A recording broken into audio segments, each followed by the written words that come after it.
Assalamualaikum warahmatullahi wabarakatuh. Perkenalkan, saya Nursyafira Nur Amelia dengan NIM 64231752.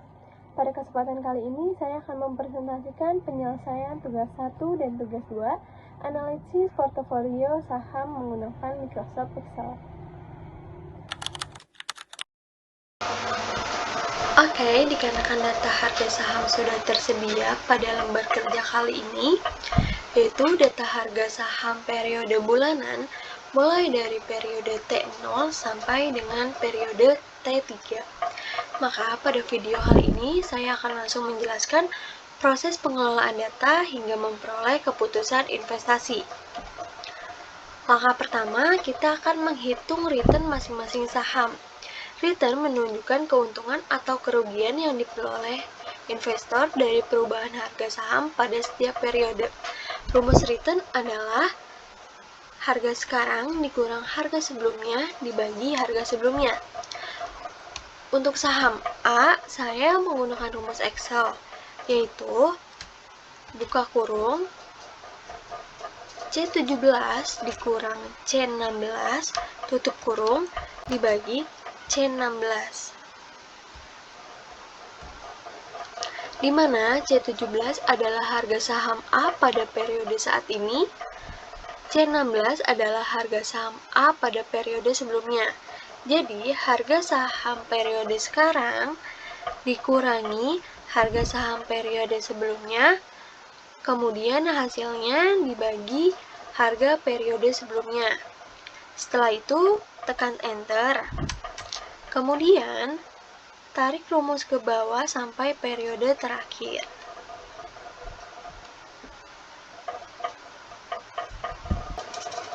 Selanjutnya, untuk saham B digunakan rumus seperti tadi, yaitu sama dengan buka kurung D17 dikurang D16 tutup kurung dibagi D16. Setelah rumus ditarik ke bawah, maka seluruh return bulanan sudah berhasil dihitung.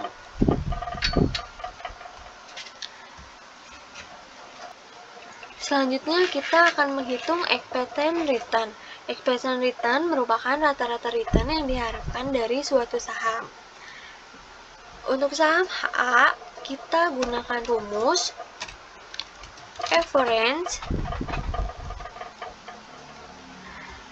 E17 sampai E19, di mana E17 sampai E19 ini merupakan hasil return saham A. Kemudian, untuk saham B, kita gunakan juga rumus average.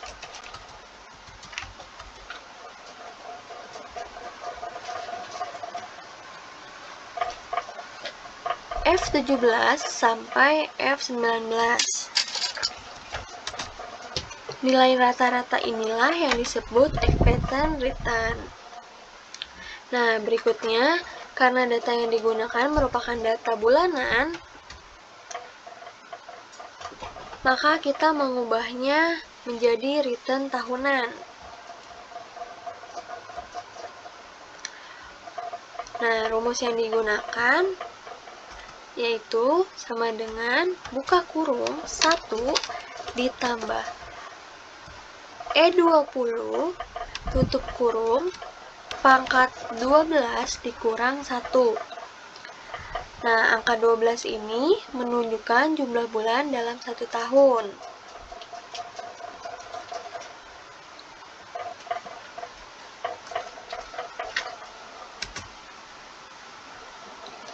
Sedangkan untuk saham B, tinggal menyesuaikan letak sel expected return-nya.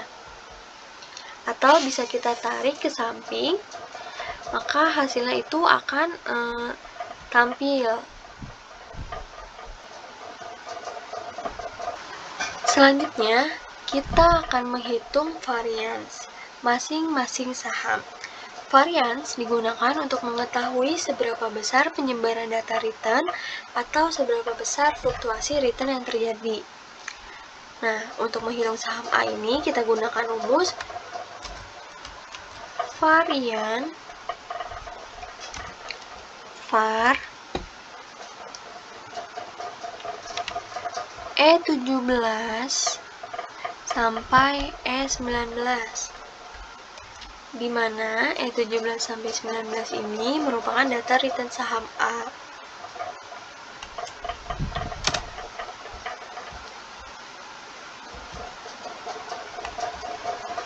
Nah, semakin besar nilai varians, berarti semakin besar pula perubahan return saham tersebut. Setelah memperoleh nilai varians, langkah berikutnya adalah menghitung standar deviasi. Standar deviasi merupakan akar kuadrat dari varians dan digunakan sebagai ukuran risiko investasi. Di Excel, kita gunakan rumus SQRT.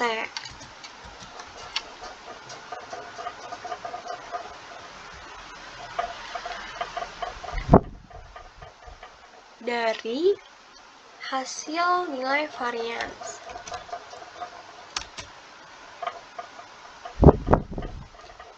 Nah, jangan lupa kita tarik aja ini ke samping. Semakin besar standar deviasi ini, maka semakin tinggi tingkat risiko saham tersebut.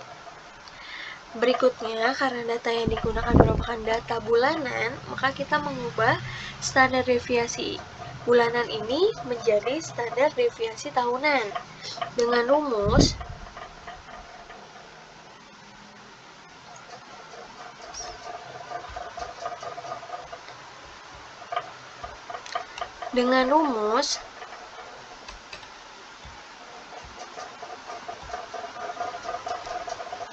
hasil standar deviasi dikali 12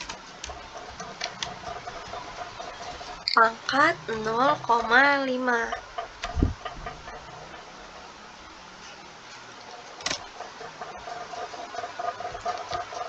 Nah, lakukan langkah yang sama untuk saham B. Kita tarik saja.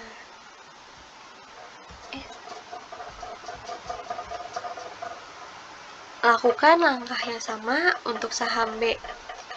Ini kita tarik saja ke samping. Nah, dengan demikian, kita memperoleh tingkat risiko dalam 1 tahun. Selanjutnya, kita akan menghitung kovarian 1 dan 2. Kenapa 1 dan 2? Karena di sini sahamnya ada saham A dan saham B. Kovarian ini digunakan untuk mengetahui bagaimana dua saham bergerak secara bersamaan. Rumus kovarian ini adalah sama dengan kovar E17 sampai E19, koma F17 sampai F19. Tutup kurung, enter. Nilai kovarians ini nantinya digunakan dalam pembentukan matriks varians sampai kovarians. Nah, setelah memperoleh nilai kovarians, kita membuat matriks varian kovarians.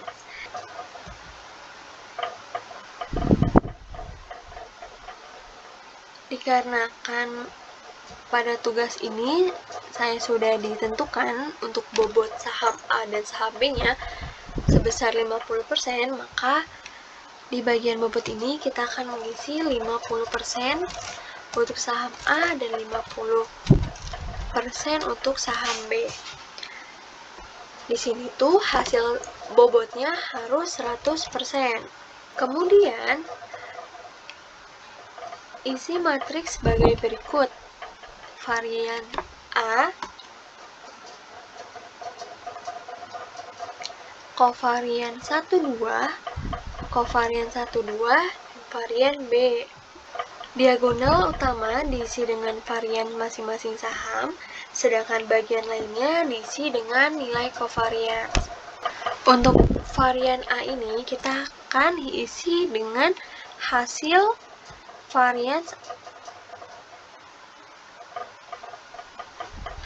varians dari saham A. Untuk kovarian 1 dan 2-nya, kita isi hasil dari perhitungan kovarian 1 dan 2. Selanjutnya, ini juga sama, kovarian 1 dan 2.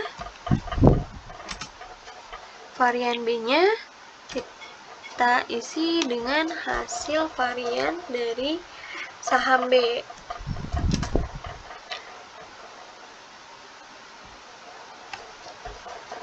Di sini kita akan mengisi bobotnya lagi.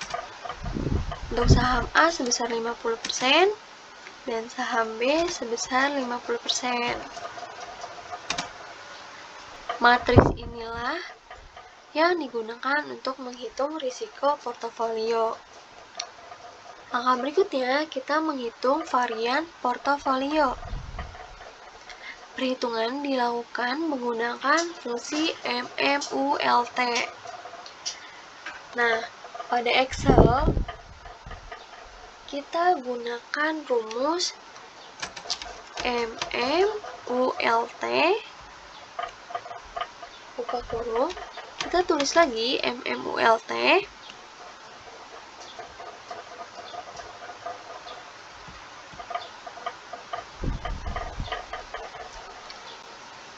K7 L7, koma K12 sampai dengan L13, tutup kurung, koma K15 dan K16, tutup kurung. Nah, di mana K7 dan L7 ini merupakan bobot portofolio dalam bentuk baris, K12 sampai L13 ini merupakan matriks varian covariance, K15 dan K16 merupakan bobot portofolio dalam bentuk kolom. Kita tekan enter. Nah, hasil ini merupakan nilai varian portofolio. Setelah varian portofolio diperoleh, kita menghitung standar deviasi portofolio menggunakan rumus SQRT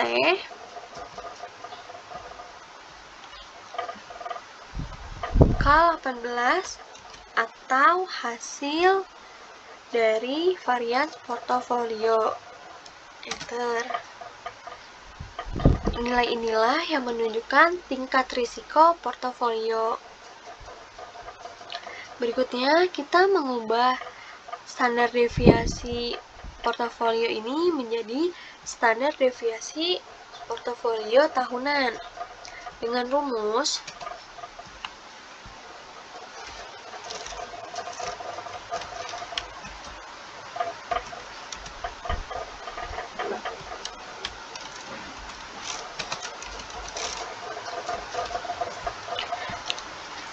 di mana K19 ini merupakan standar deviasi portofolio bulanan dan dikali, kita gunakan lagi rumus SQRT dikali 12.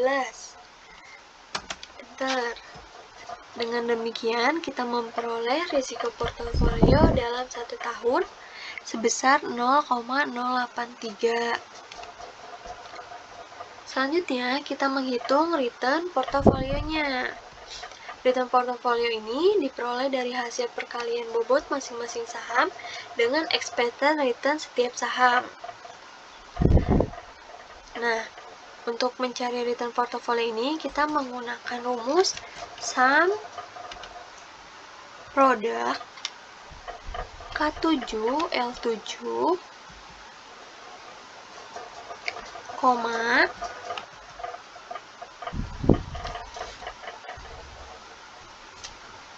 di mana K7 L7 ini merupakan bobot portofolio dan E21 sampai F21 ini merupakan expansion return saham A dan saham B dalam bentuk tahun.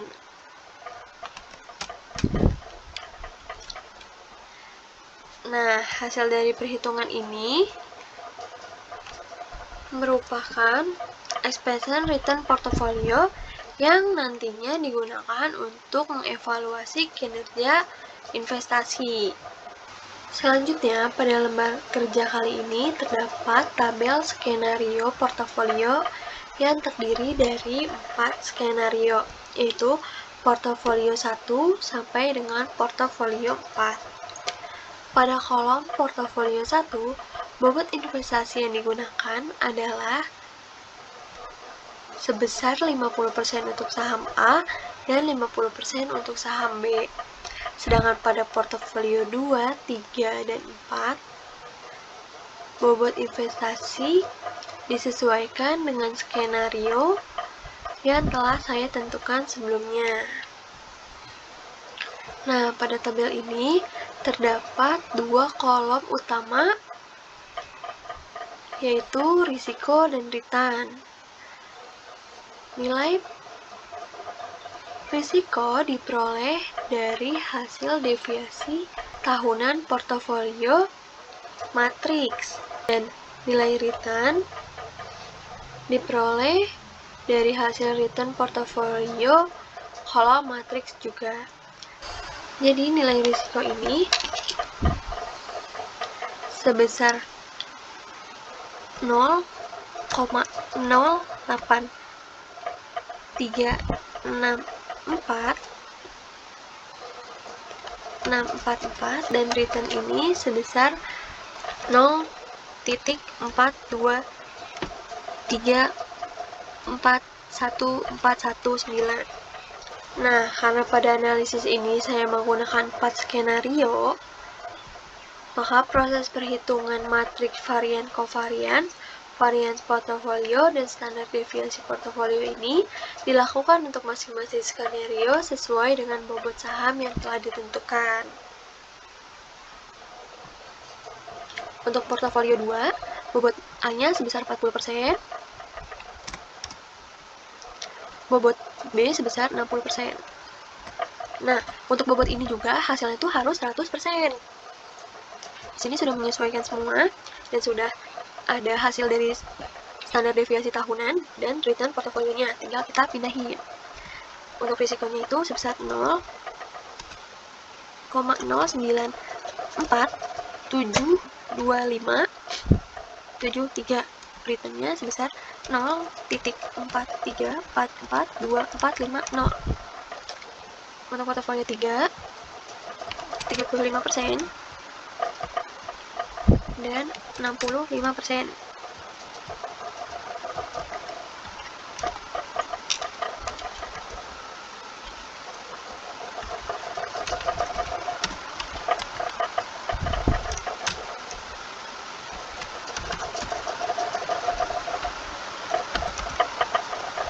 Untuk portofolio 4-nya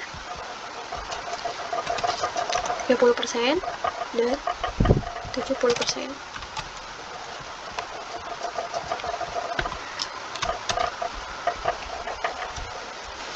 Dengan demikian, setiap skenario menghasilkan risiko dan return yang berbeda-beda. Hasil inilah yang nantinya akan dibandingkan untuk mengetahui kombinasi portofolio yang memberikan keseimbangan terbaik antara tingkat keuntungan dengan tingkat risiko. Setelah seluruh skenario portofolio selesai dihitung, langkah berikutnya adalah menghitung beta portofolio. Beta ini digunakan untuk mengukur seberapa sensitif perubahan return portofolio terhadap perubahan return pasar. Di sini juga sudah ada data tambahan dari soal yang diberikan.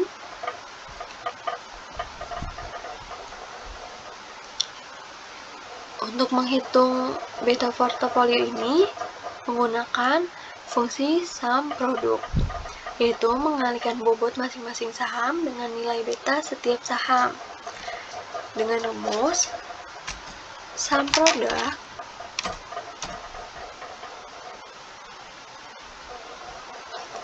dikali bobot saham dikali beta saham A-nya tutup kurung, ditambah bobot saham B dikali beta saham B.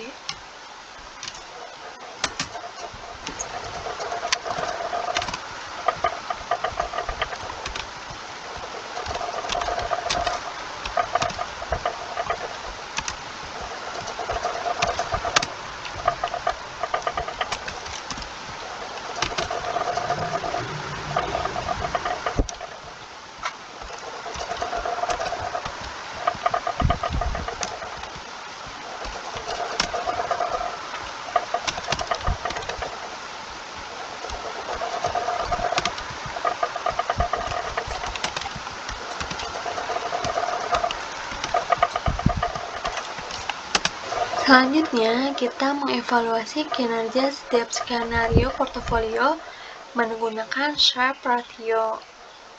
Sharpe ratio ini digunakan untuk mengetahui besarnya kelebihan return yang diperoleh investor dibandingkan tingkat bebas risiko terhadap total risiko portofolio. Rumus dari Sharpe ratio ini adalah return portofolio dikurang risk-free rate dibagi standar deviasi portofolio. Nah, untuk di Excel, kita gunakan rumus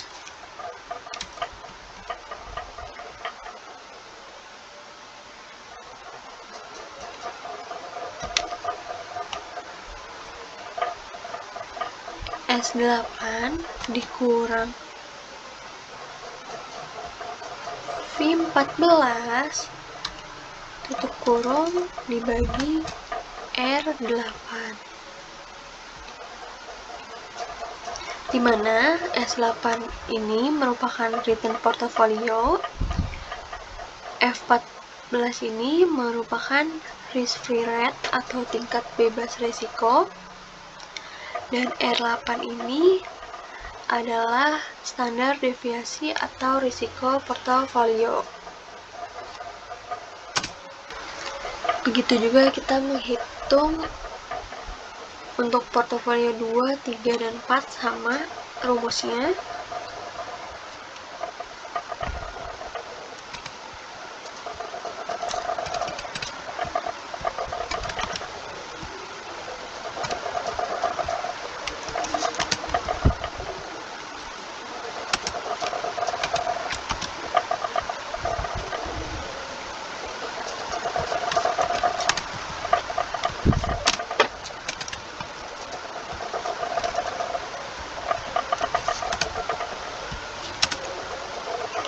Nah, semakin tinggi nilai Sharpe ratio ini, maka semakin baik kinerja portofolionya.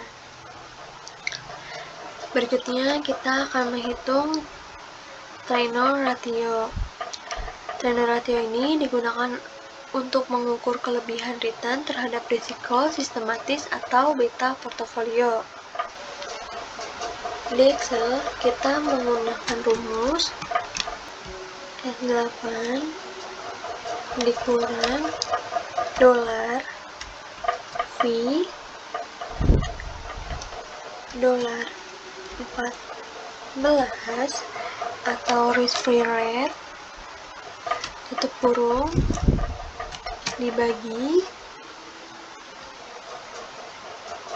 T8, di mana S8 ini merupakan return portofolio, V14 merupakan risk-free rate,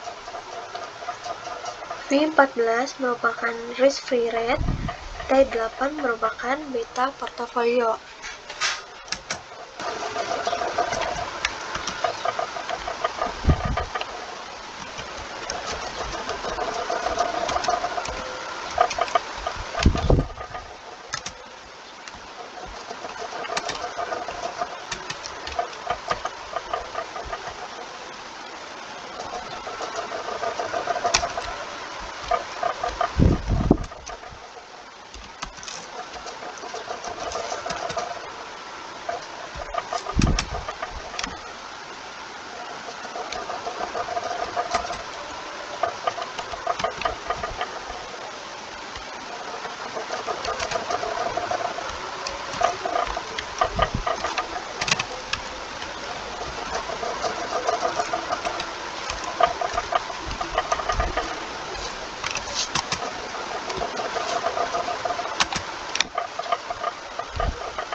Semakin tinggi nilai Treynor ratio, maka semakin baik kinerja portofolio.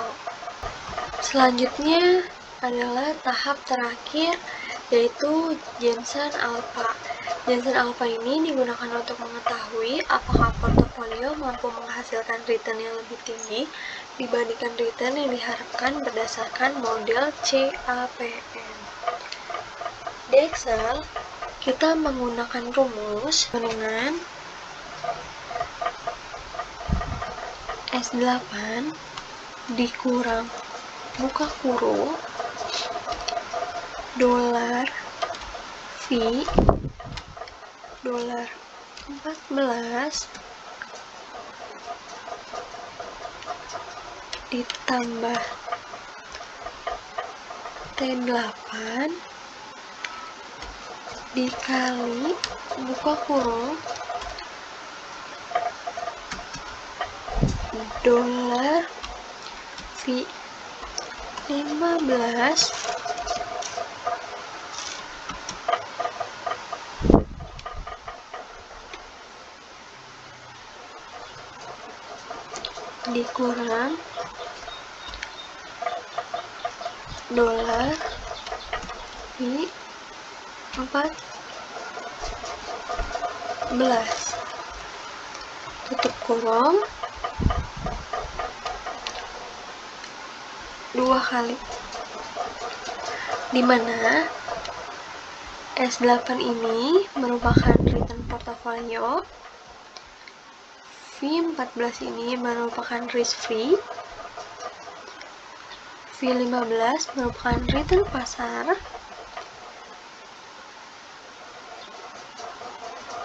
T8 ini merupakan beta portofolio.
Apabila hasil Jensen Alpha bernilai positif, berarti portofolio memiliki kinerja yang lebih baik dibandingkan return yang diharapkan berdasarkan model CAPM. Interpretasi kinerja tugas 1. Portofolio 1 memiliki tingkat return sebesar 0,428919 atau 42,89% dengan tingkat risiko atau standar deviasi sebesar 0,088380. Nilai tersebut menunjukkan bahwa portofolio mampu memberikan tingkat pengembalian yang relatif tinggi dengan risiko yang masih terkendali. Dibandingkan dengan portofolio lainnya, portofolio 1 memiliki risiko paling rendah sehingga lebih efisien bagi investor. Selain itu, Sharpe ratio sebesar 4,4005, Treynor ratio sebesar 0,3889, dan Jensen Alpha sebesar 0,3289. Seluruhnya bernilai positif. Hal ini menunjukkan bahwa portofolio mampu menghasilkan excess return di atas tingkat bebas risiko atau risk-free rate, serta memberikan kinerja yang lebih baik dibandingkan return yang diharapkan berdasarkan risiko semestinya. atau CAPM. Meskipun portofolio 2, portofolio 3, dan portofolio 4 memiliki return yang sedikit lebih tinggi, peningkatan return tersebut diikuti oleh peningkatan risiko, sehingga efisiensinya menjadi lebih rendah. Dengan komposisi investasi 50% saham A dan 50% saham B, portofolio 1 dinilai sebagai portofolio yang paling optimal karena memberikan keseimbangan terbaik antara tingkat keuntungan dan risiko. Oleh karena itu, portofolio ini lebih direkomendasikan bagi investor yang menginginkan hasil investasi yang optimal dengan tingkat risiko yang relatif lebih rendah. Oke, selanjutnya karena saya ada 2 tugas, saya langsung melanjutkan ke tugas yang kedua. Pada tugas 2, langkah-langkah dasar seperti menghitung return, expected return, return tahunan, varian, standar deviasi tahunan, return portofolio, serta evaluasi Sharpe, Traynor, dan Jensen Alpha dilakukan dengan cara sama seperti pada tugas 1. Perbedaannya adalah pada tugas 2 digunakan 3 saham, yaitu saham A, B, dan C. Sehingga analisis menjadi lebih lengkap dengan menambah korelasi antar saham, covariance antar saham, pembentukan beberapa kombinasi portofolio, pembuatan grafik efisien Frontier, penentuan portofolio optimal, serta keputusan manajerial investasi.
Setelah semua skenario ini ternilai, maka langkah berikutnya kita membuat grafik efisien Fortuner.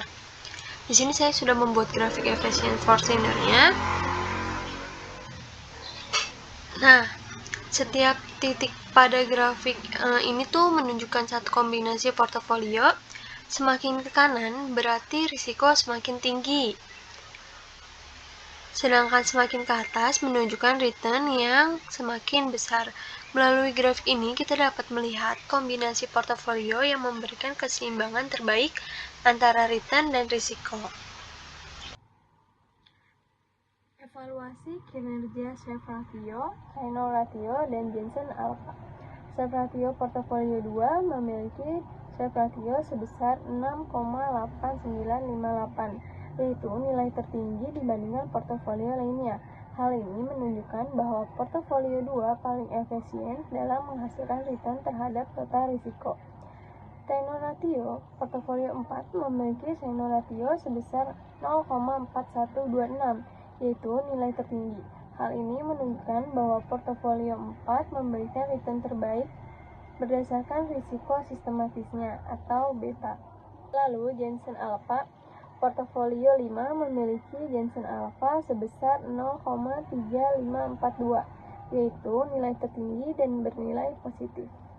Keputusan manajerial investasi. Berdasarkan hasil evaluasi kinerja portofolio, investor dapat memilih portofolio sesuai dengan tujuan investasinya. Jika mengutamakan efisiensi return terhadap total risiko, maka portofolio 2 direkomendasikan karena memiliki Sharpe ratio tertinggi sebesar 6,8958. Jika fokus pada return terhadap risiko sistematis, portofolio 4 menjadi pilihan terbaik dengan tenor ratio sebesar 0,4126. Sementara itu, apabila tujuan investasi adalah memperoleh abnormal return di atas ekspektasi pasar, maka portofolio 5 direkomendasikan karena memiliki Jensen alpha tertinggi sebesar 0,3542. Secara keseluruhan, portofolio 2 dapat dijadikan pilihan utama karena menunjukkan efisiensi risiko dan return yang paling baik.